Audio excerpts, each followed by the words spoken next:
그 다음에 나타나는 것들이 이제 공사 시공 계획이다라고 하는 부분들이 있습니다. 자, 시공 계획은 우리가 모든 내용들을 다 알아야 여러분들이 세울 수 있다라고 제가 저 앞에서 설명을 드렸어요. 그러니까 간단하게만 설명을 하죠. 일단 건축 시공의 절대적인 원칙은 최단 시간 내 최저의 비용이라고 하는 것이 절대적인 원칙입니다. 그랬을 때 시공 계획의 원칙이다라고 하는 건 작업량을 줄이고 기계화했다는 것을 가고 뭐 설비에 따르는 것들을 효율화를 높여가는 거고요. 뭐 다수의 의견을 간다. 뭐 이렇게 되는 것들이 있으니까 어느 정도 한번 읽어보시면 되는데요. 우리는 여기서 시공계획의 순서다라고 하는 것들은 일단은 기억을 해보죠. 이 순서는 지금 현재 두 가지가 나와 있는데요. 지금 정리하고 있는 것은 시공계획에 따르는 순서입니다. 이 시공계획의 순서는 제일 먼저 우리가 현장원이다라고 하는 것들을 편성을 해야 돼요.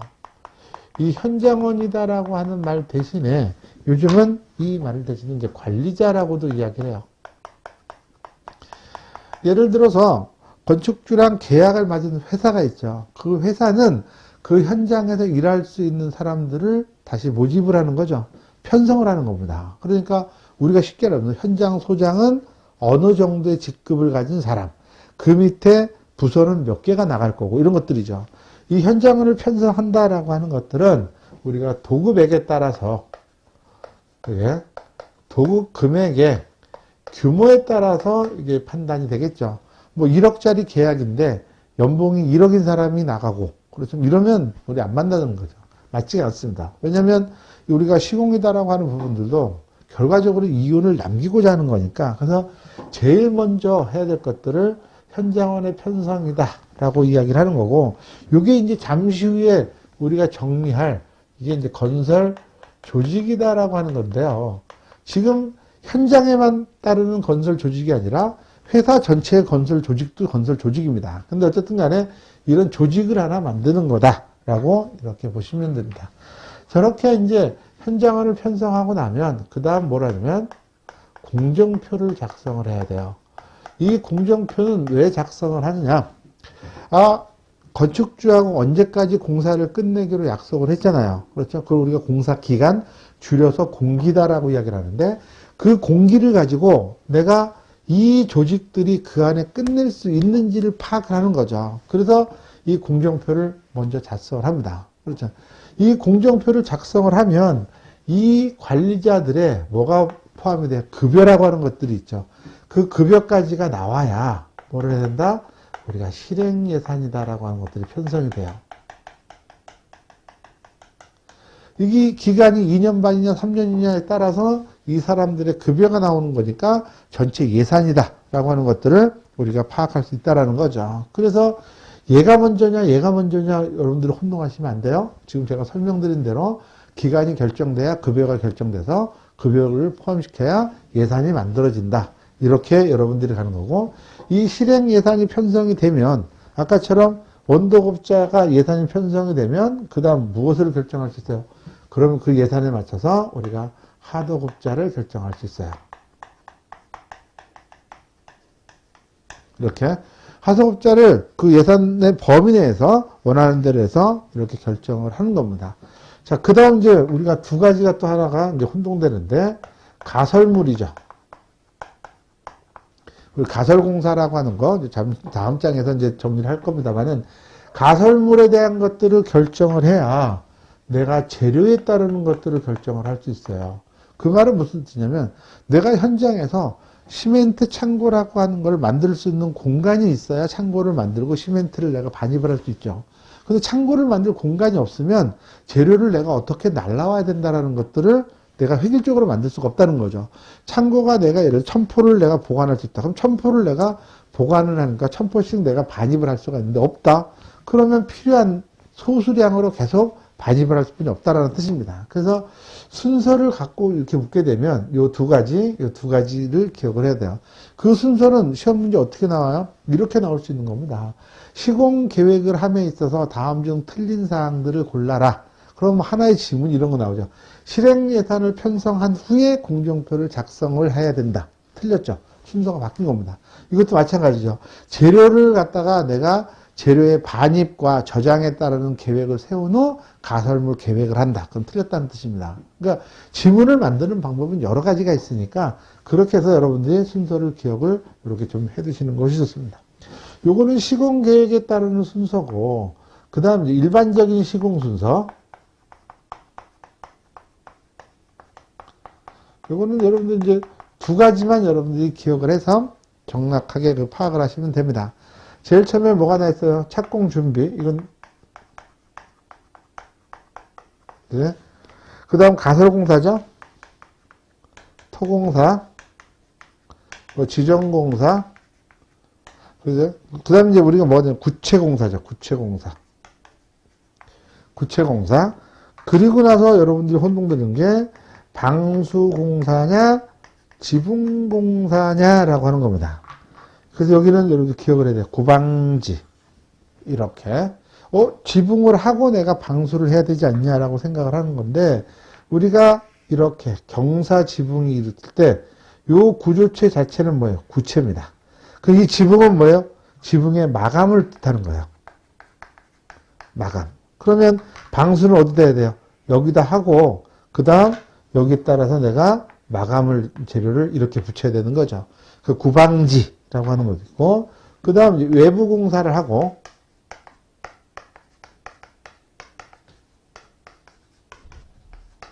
외창내라고 기억을 해주세요. 외창내. 이건 상식인 겁니다. 그렇죠. 외부는 항상 내가 비를 맞아도 지장이 없는 어떤 재료로 선택이 돼 있을 거예요. 그러니까 상관이 없는데, 내부에 해당하는 것들은, 그렇죠. 내부 공사를 하기 전에는 창호가 먼저 들어가서 비바람이라든지 이런 것들을 차단시키는 상태에서 해야 우리가 공사를 원활하게 할 수 있죠. 그래서 구방지 외창내라고 하는 것만 이렇게 여러분들이 기억을 해 두시면 공사 시공 계획은 여러분들 쉽게 정리할 수 있을 겁니다. 자, 그 다음 보니까 이제 건설 관리 조직이다라고 하는 것도 나와 있죠. 세 번째, 우리가 이제 조직이다라고 하는 겁니다. 자, 이 조직은 아까도 얘기했지만 그 건설 회사 전체 큰 조직이 따르는 계획도 있지만 지금 보면은 이제 현장에서 따르는 조직도 있어요. 여기서는 제가 현장에 따르는 것만 가지고 설명드렸지만 회사 전체로도 이야기할 수 있는 겁니다. 제일 첫 번째, 우리가 집계식이다. 이거는 한 라인이라고 되어 있는 거죠. 그래서 굉장히 소규모에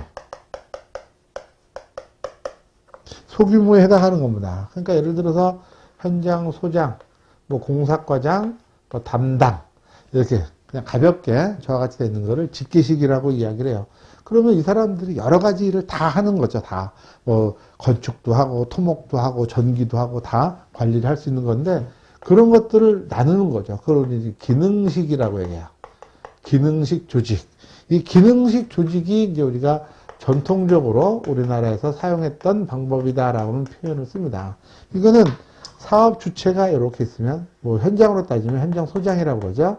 현장 소장이 있으면, 자, 건축에 따르는 건축 담당이 있고, 뭐 토목 담당이 있고, 기계 전기에서 뭐 나눌 수도 있고요. 뭐 이렇게 있고, 뭐 그다음 뭐 관리 쪽도 있고, 뭐 안전 쪽도 있고 나누겠죠. 그러면 이렇게 담당이 뭐에 따라서 나눠져 있어요? 기능에 따라서 이렇게 건축, 토목 나눠져 있죠. 이렇게 나눠져 있는 거를 우리가 기능식이다라고 이야기를 합니다. 그런데 여기를 하다 보니까 현장 소장이 예를 들어서 여러분들이 지금 배운 것처럼 건축을 배운 사람이에요. 그런데 이번 건물은 기계 전기가 굉장히 복잡한 것들이 들어가고 뭐 미래지향적인 것들이 들어와요. 근데 이 사람이 잘 모른다는 거죠. 그래서 우리가 만든 것들은 뭐냐면 조합식이다라고 얘기를 하죠. 조합식. 우리가 보통 이제 이걸 라인 스텝이다라고도 얘기하고 뭐 거기에 따른 영어 표기는 우리 교재에 있으니까 요거는 전통직에다가 이렇게 전통직이 아니죠. 기능직에다가 이렇게 기능식에다가 플러스 됐다라고 보시면 됩니다. 이렇게 참모가 플러스가 된 거다라고 보시면 돼요. 자, 그림을 똑같이 그려놓으면 자, 현장 소장이 이렇게 있고 이 소장 밑에 뭐가 있냐면 참모가 이렇게 포진을 하죠. 얘가 이제 우리가 스텝이다라고 하는 겁니다. 그러면 여기에 따라서 우리가 아까처럼 여기 건축, 토목, 이렇게 기계 전기, 뭐 관리 이렇게 있어요. 그럼 이 참모가 하는 역할은 소장한테 조언만 하는 거예요. 소장.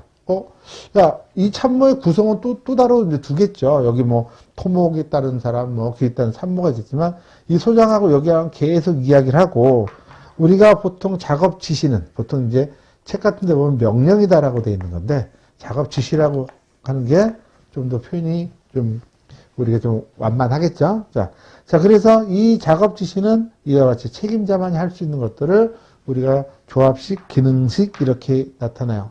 보통 시험 문제에서 건설 조직에 관한 것들을 모르면, 잘 모르면 그냥 얘로 찍으면 거의 100% 답이 될 겁니다. 이렇게 답이 됩니다. 뭐 보통 CM에도 뭐 적용할 수 있고, CM으로 하려면 이제 점점 공사가 더 커지는 것들을 의미하는 거니까, 이런 것들이 있습니다.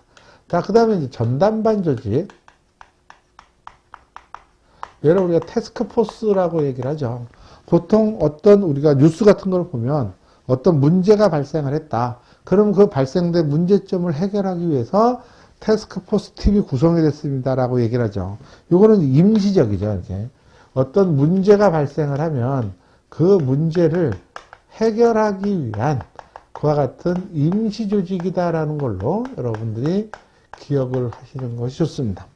이거 외에도 또 큰 공사 규모가 굉장히 큰 것 같은 경우는 매트리스 조직이라 그래서 이게 이것보다 훨씬 더 큰 거죠. 건축에 해당하는 것보다 쫙 나눠져 있고 토목도 나눠져 있고 설계, 시공 막 다 있는 팀들이 어마어마한 메머드급에 해당하는 거 이런 것들을 가지고 할 때 이제 매트리스 조직이다라고 하는데 여기까지는 안 나올 거고요. 이 조직에 따라서 보통 이렇게 나눠질 수 있습니다. 그래서 여기까지가 우리가 교재에 있는 시공 계획에 따르는 여러 가지 내용들을 가지고 이렇게 쭉 정리를 한 거니까 이렇게 해서 이제 총론에 우리가 시공 계획까지를 정리를 했습니다. 자, 우리가 다음 장은 우리가 공정관리다라고 하는 것들을 정리를 하는 거죠. 이 공정관리가 조금 어려울 수 있는데요. 어려울 수 있는데 이거는 여러분들이 그 실기에서도 굉장히 밀접해요. 이거를 기초를 잘 다져주지 않으면 실기 가서 여러분들이 헤맬 수 있으니까 그거를 잘 정리를 해주시기 바라고요. 저하고 설명을 같이 이렇게 듣고 저와 같이 공부를 하면 어려운 거 없습니다. 자신감 있게 여러분들이 덤비셔도 충분히 다 해결할 수 있습니다. 자, 오늘 수업은 이걸로 이렇게 맞춰서 정리하도록 하고요. 다음 공정관리 시간에 다시 뵙도록 하겠습니다. 자, 수고하셨습니다.